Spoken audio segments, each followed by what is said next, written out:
मेरा नाम रेहान है और मेरी बहन का नाम सपना है। एक दिन पेपर के दौरान सपना चीटिंग करते हुए पकड़ी गई। इसके टीचर शहाब सर ने, जो बहुत सख्त इंसान थे, सपना की जान निकल पड़ी थी कि शहाब सर पता नहीं इसका क्या हशर करेंगे, मगर हैरत अंगेज तौर पर शहाब सर ने इस वक्त इसे कुछ नहीं कहा और जब सारी क्लास पेपर देकर चली गई तो सर ने सपना को रोक लिया और जब छुट्टी का वक्त हो गया तो मैंने सपना की क्लास में आया। वहाँ सब लड़कियां जा चुकी थी, सिर्फ सपना और शहाब सर बैठे थे। शहाब सर ने मुझे कहा कि बेटा आप बाहर लॉन में जाके बैठो। मैं बाहर लॉन में गया तो खेलने लगा। स्कूल बहुत बड़ा था, पूरा स्कूल खाली होते होते घंटों लग जाते थे और वैसे भी छुट्टी के वक्त तकरीबन सारा स्टाफ गेट की तरफ होता था। अंदर क्लासेस में कोई नहीं होता था। मैं थोड़ी देर तक लॉन में खेलता रहा, लेकिन जल्दी बोर हो गया क्योंकि इसके पास कोई बच्चा नहीं था। मैं वापस क्लासरूम की तरफ गया। दरवाजा अंदर से लॉक था। मैं साथ वाली खिड़की के पास गया, वो भी बंद थी, मगर शीशे के अंदर का मंजर साफ दिख रहा था। शहाब सर अपनी चेयर पर बैठे थे और सपना इनके सामने खड़ी थर-थर कांप रही थी। अंदर से एक हल्की हल्की आवाजें आ रही थी, जिन्हें सुनने के लिए मुझे कान लगाना पड़ा। शहाब सर कह रहे थे, तुम्हें पता है ना हमारे स्कूल में चीटिंग करना कितना बड़ा जुर्म है। अगर मैंने प्रिंसिपल को बताया तो तुम्हें निकाल देंगे और तुम्हारे माँ बाप को जो बेइज्जती होगी वो अलग है। सपना पहले ही डर के मारे कांप रही थी, अब बाकायदा रोने और गिड़गिड़ाने लगी। बोली, सर प्लीज अब इनको मत बताइएगा, मैं आपके आगे हाथ जोड़ती हूँ। मैं क्या कर सकता हूँ, जो किया है भुगतना पड़ेगा। सपना की मजीद हिचकियां बन गई और सर प्लीज मुझे माफ कर दें, आप जो बोलेंगे मैं करूंगी, बस किसी को बताइएगा मत। Sir please sir. शायद यही वो जुमला था जिसका शहाब सर इंतजार कर रहे थे। पक्की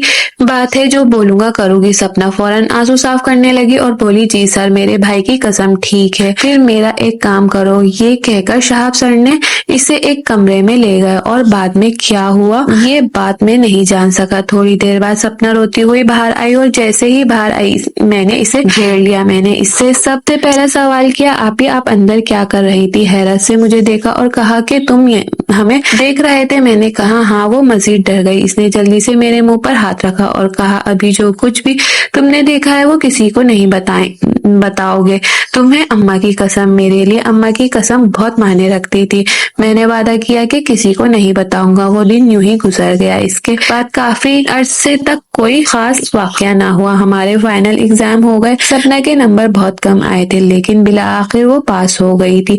मैं भी अगली क्लास में पहुंच गया था। यहाँ आपको एक बात बताऊंगा कि मैं सपना एक ही कमरे में सोया करते थे। हमारे घर में कुल 2 कमरे थे। एक अम्मी अब्बू सोते थे और दूसरे में सपना अकेली। और जब थोड़ा बड़ा हुआ तो अम्मा ने मुझे भी सपना के कमरे में सोने के लिए भेज दिया। एक दिन स्कूल के ग्राउंड में बच्चों के साथ खेल रहा था कि एक बच्चे ने मुझे आकर धक्का दिया और गिर गया। मैं गुस्से में उठा और एक जोरदार थप्पड़ इस बच्चे के मुंह पर दिया। वो लड़का उम्र में मुझसे छोटा था और सेहत में भी कम। वो साथ वाली दीवार के पास गिरा और इसका सर दीवार से टकराया और इसे चोट लग गई। ये देखकर पूरा स्कूल जमा हो गया। मेरी टीचर ने मुझे पकड़कर प्रिंसिपल के पास ले आई। प्रिंसिपल ने मुझे थोड़ा सा डांटा और कहा कि कल अपनी वालिदा को लेकर आना। मैंने जाकर सारा माजरा सपना को बताया। सपना बहुत डर गई। बहरहाल अब अम्मा को तो बुलाना ही था। हमने चुपके चुपके अम्मा को बताया कि ताकि अब्बू को पता न चले। अम्मा भी टेंशन में आ गई, मगर उन्होंने कहा कि सुबह तुम्हारे साथ चलूंगी। अगले दिन अम्मी अब्बू को बताए बगैर हमारे साथ स्कूल आ गई। मैं अपनी क्लास में चला गया और प्रिंसिपल के पास में मैं बहुत डरा हुआ था कि आज तो मेरी शिकायत हो जाएगी और अम्मा मुझे बहुत डांटेंगी। मगर स्कूल खत्म हुआ तो अम्मा से मेरी मुलाकात हुई तो अम्मा बहुत खुश मुतमईन नजर आ रही थी। मैंने पूछा, क्या हुआ है? अम्मा बोली, अरे कुछ नहीं, आपके प्रिंसिपल साहब तो हमारे जानने वाले निकले। मैं जिस स्कूल में टीचिंग करती थी वहाँ ये मेरे सीनियर होते थे। अब देखो यहाँ प्रिंसिपल बन चुके हैं। मैंने सुकून का सांस लिया। चलो, प्रिंसिपल साहब अम्मा के जानने वाले निकल आए तो मेरी जान बच गई। इस वक्त हम खुशी खुशी घर आ गए, लेकिन उस दिन के बाद मैं अम्मा की रूटीन एक अजीब सी चेंजिंग देखी।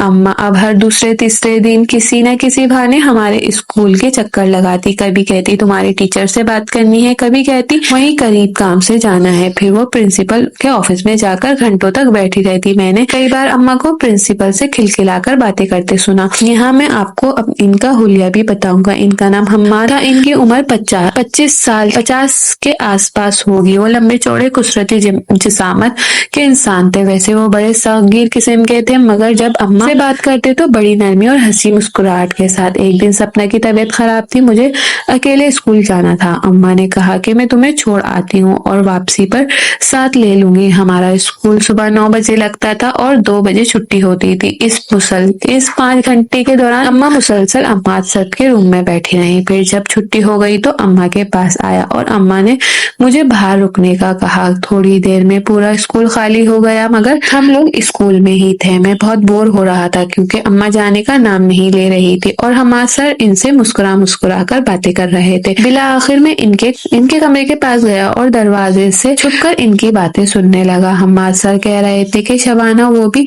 क्या दिन थे, दिल करता है काश वो दिन दोबारा वापस आ जाए।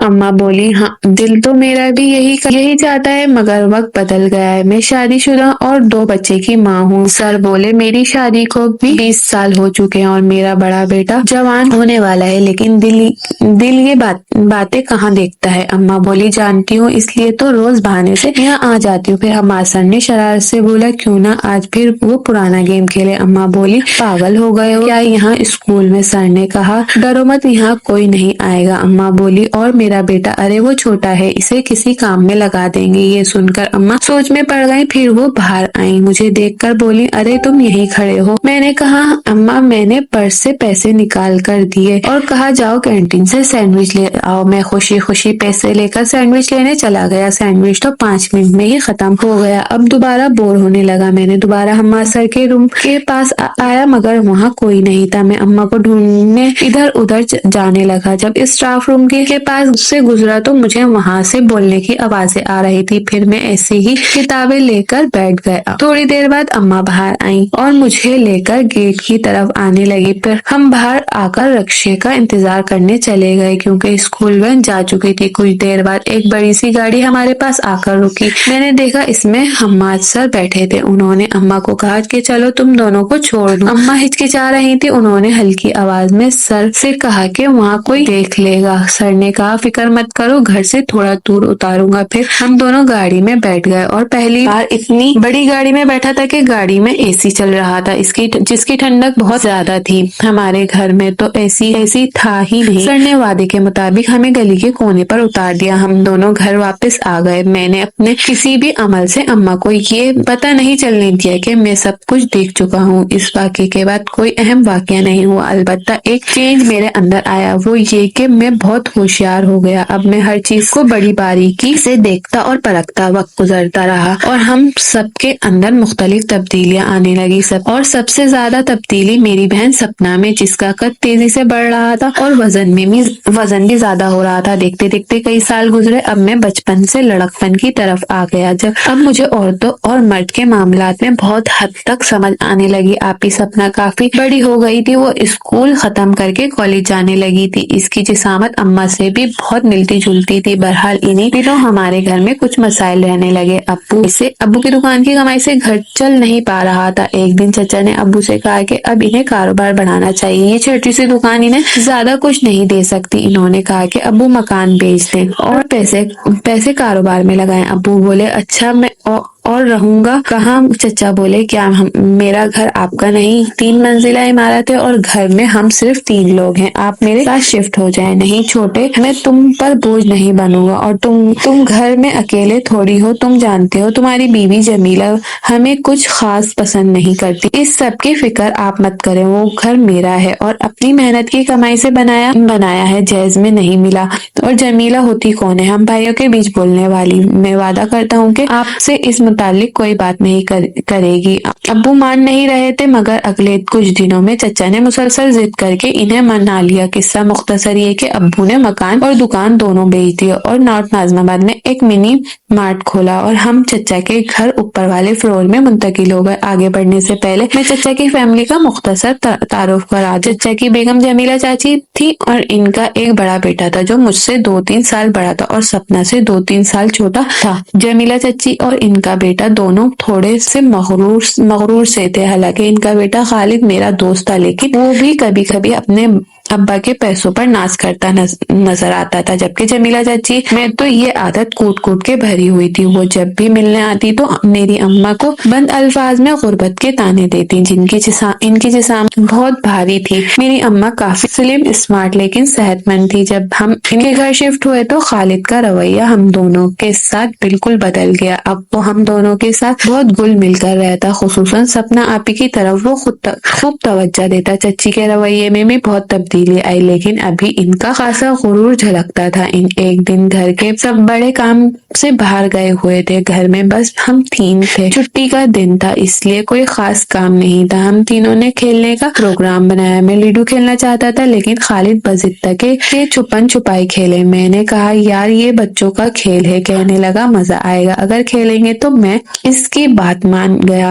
पहले मैंने खालिद की आंखों पर पट्टी बांधी और सपना जाकर छुप गया। थोड़ी देर बाद उसने हम दोनों को तलाश कर लिया। फिर मेरी बारी आई। खालिद ने मेरी आंखों पर पट्टी बांधी और बहुत ज्यादा कस के बांधी थी। इसमें ज्यादा बल दिए थे। दोनों कहीं जाकर छुप गए। मैं गिनती मुकम्मल करने के बाद पट्टी खोलने लगा, जिस पर काफी वक्त लग गया। फिर इन दोनों को ढूंढने लगा, मगर वो कहीं नहीं मिले। अमूमन हम सारे खेल अपने फ्लोर में पर ही खेल रहे थे, लेकिन मैंने ऊपर वाले फ्लोर का एक एक कोना छान मारा। वो दोनों वहां नहीं थे। मैं नीचे वाले फ्लोर पर आया, वहां भी कोई नहीं था।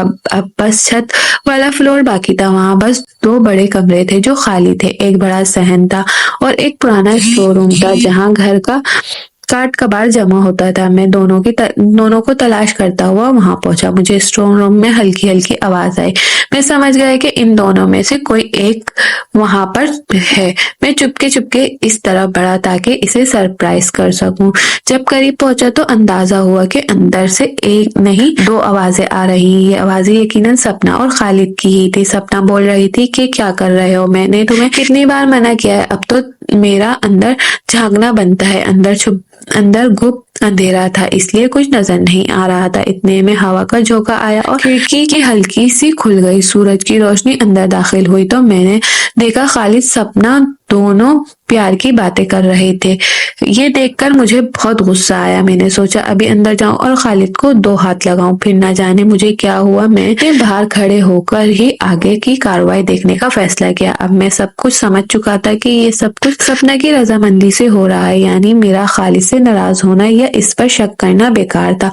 मैं खामोशी से वहां से हट गया। थोड़ी देर बाद वो बाहर आ गए और मुझे देखकर कहने लगे तुमने तो हमें तलाश ही नहीं किया। मैंने कहा मेरी तबीयत सही नहीं है, मैं आराम करने जा रहा हूँ। ये कहकर मैं अपने रूम में चला गया। मैं कमरे में जाकर सोने का नाटक करने लगा। दरअसल मैं सपना का रिएक्शन देखना चाहता था। कुछ देर बाद वो आई और बोली क्यों कर रहे हो ये सब। मैंने अनजान बनते हुए कहा क्या कह रही हो। वो बोली तुमने सब देख लिया था ना।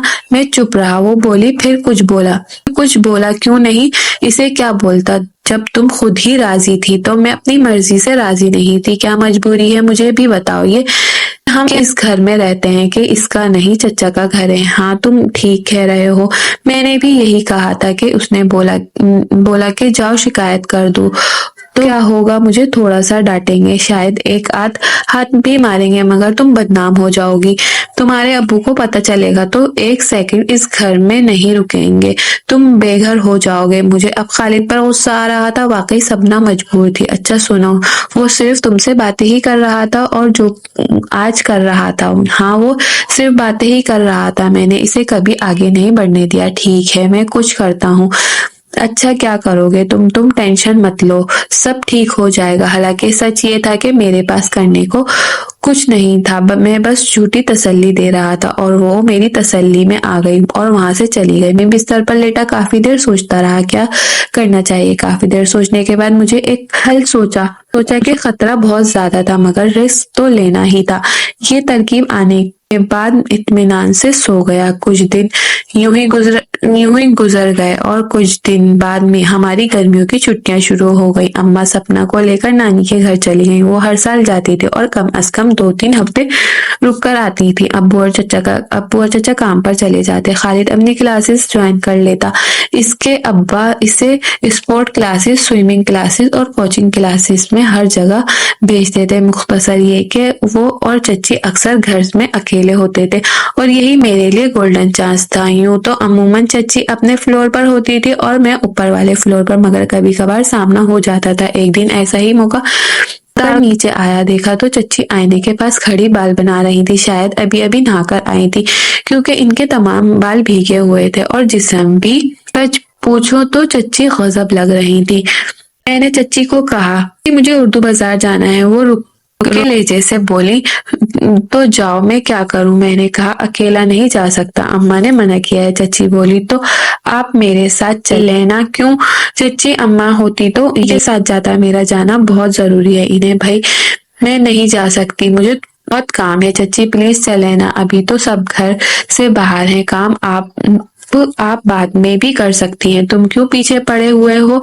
चच्ची प्लीज, मुझे कुछ बॉक्स चाहिए, छुट्टी खत्म होने से पहले रिवीजन करना है। ओहो अच्छा, कितना टाइम लगेगा। मैं खुश हो गया, बस आना जाना है, मैं रिक्शे लेकर आता हूँ। ठीक है, जल्दी आना। मैं जाने लगा और वापस पलटकर बोला, चच्ची एक बात बोलूं। चच्ची बोली, आज आप बहुत ब्यूटीफुल लग रही हैं। मैंने कहा, फौरन पलटकर वापस चला गया, लेकिन एक लम्हे मैंने अंदाजा लगाया कि मेरा ये जुमला सुनकर इनके चेहरे पर शदीद हैरत के आसार थे। ये चच्ची की तरफ डाला गया मेरा पहला दाना था। अब चिड़िया जाल में फंसती है या नहीं, ये तो वक्त ही बताता है। और मैं ऊपर गया और अच्छे से तैयार हो गया और फिर बाहर जाकर रिक्शा लाया और थोड़ी देर बाद हम उर्दू बाजार की जानिब गामजन थे। अम्मा बाहर जाते वक्त बुर्का पहनती थी, लेकिन चच्ची को आदत नहीं थी। वो सिर्फ दुपट्टा या चादर लेती थी। शायद इन्हें लगता था कि मॉडर्न औरतें बुर्का नहीं पहनती और इन्हें मॉडर्न बनने का बहुत शौक था। रिक्शे में चच्ची से बिल्कुल चिपक के बैठा था और महसूस कर रहा था कि वो थोड़ा कंफर्टेबल फील कर रही थी, लेकिन मुंह से कुछ नहीं बोली। उर्दू बाजार पहुंचकर मैंने जाहिरी तौर पर एक दो चीजों की शॉपिंग की, जिनकी मुझे कुछ खास जरूरत नहीं थी। मेरा असल मकसद तो चच्ची के साथ बाहर आना और वक्त बिताना था। फारिग होकर दोबारा चच्ची के पास आया और कहा, चच्ची चलो घर चले। हम रिक्शे में बैठकर वापसी घर की तरफ गामजन थे। रास्ते में मैंने रिक्शा रोकने के लिए कहा। चच्ची ने पूछा, क्या हुआ। मैंने कहा, चच्ची भूख लग रही है, कुछ खा ले। चच्ची बोली, घर चलकर खा लेना, यहाँ बीच सड़क पर खाओगे क्या। मैं बोला, घर बहुत दूर है और यहीं करीब में एक रेस्टोरेंट है, पहले वहाँ कुछ खा लेते हैं। मजबूरन चच्ची मान गई और मेरे साथ आ गई। ये एक छोटा सा टोपली जैसा रेस्टोरेंट था। मैं अच्छी तरह जानता था कि इस जगह की रेपुटेशन अच्छी नहीं है। जगह डेट मारने और छिचोरेपन के लिए मशहूर थी। अंदर जाते ही चच्ची का मुंह बन गया, क्योंकि वहाँ खुलेआम लड़के लड़कियां सब एंजॉय कर रहे थे। मैंने अपने लिए सैंडविच मंगाया। चच्ची ने ऑरेंज जूस। फिर चच्ची बोली, जल्दी करो, ये जगह ठीक नहीं है। मैंने कहा, क्या हुआ। वो बोली, देखो यहाँ क्या हो रहा है। मैंने कहा, आप इन चीजों को इग्नोर करें, सिर्फ खाने पर तवज्जो दें। वो बोली, देख रहे हो, यहाँ सब लड़के लड़कियां आए हुए हैं, मेरे जैसी और कोई औरत या आदमी भी नजर रहा है। मैंने शरारती लहजे में कहा, तो क्या हुआ, आप किसी यंग लड़की से कम है। ये सुनकर इनके चेहरे पर सुर्खी सी आ गई। मसनूई गुस्से से बोली, अच्छा बकवास मत करो, जानबूझकर लेट कर रहा था कि चच्ची यहाँ का माहौल देखें और एंजॉय करें। बहरहाल खाना खत्म हुआ। जब बिल देने की बारी आई तो मैंने जेब से पैसे निकाले, मगर चच्ची ने मना कर दिया। बोली, रहने दो, कल को तुम्हारी अम्मा मुझे ताने देगी कि मेरे बच्चे को कुछ खिलाया भी नहीं।